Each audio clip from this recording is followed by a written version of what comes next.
So, Castorice has been the center of attention lately, and I can't help but notice how much noise people are making over her global passive. Everywhere I look, there's someone panicking about the implications, the so-called slippery slope into power creep hell. But let's take a step back. Do people even understand how her mechanic actually works before they start doomposting?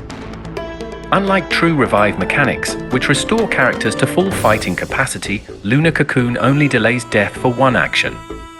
If they aren't healed or shielded, they still die immediately after their turn.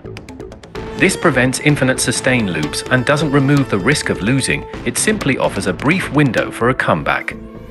The effect only triggers once per battle, meaning it can't be exploited repeatedly.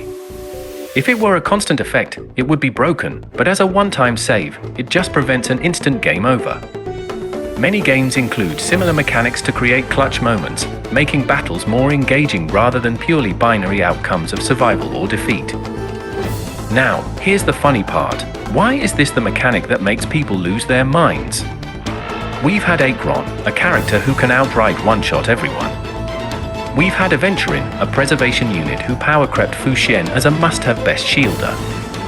Firefly and Feixiao exist to either implant weaknesses or bypass them entirely, and Feixiao excels in her niche. And yet, none of them sparked outrage at the level Castorice has. So what changed? Why is a conditional revive suddenly the tipping point? People keep bringing up the idea that this passive is a bad sign, that it signals the beginning of something worse. But when I ask what exactly is being signaled, the answer always boils down to speculation. It's a pattern, they say. Just wait, it's going to get worse. But wait for what, exactly? The meta has always shifted, and every gacha game has had its moments of shaking things up. Then there's the classic doomposting about enemy buffs.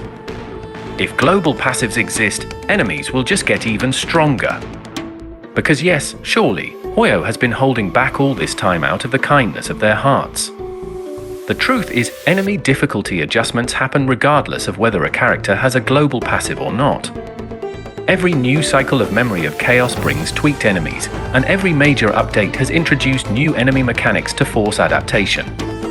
If Castorice didn't exist, they would find another reason to do it anyway.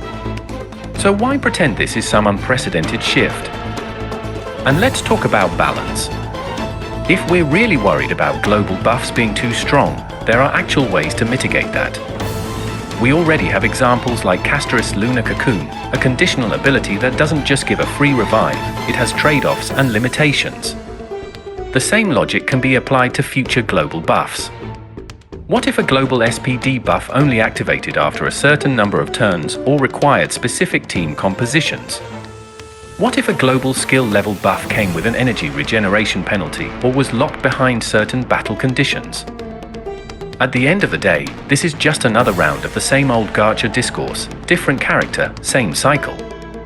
Future units will likely continue evolving mechanics, much like how Feixiao built upon Acheron's unique ultimate animations or how Firefly adapted Boot Hill's weakness implant playstyle. Castorice is simply the latest step in this ongoing process.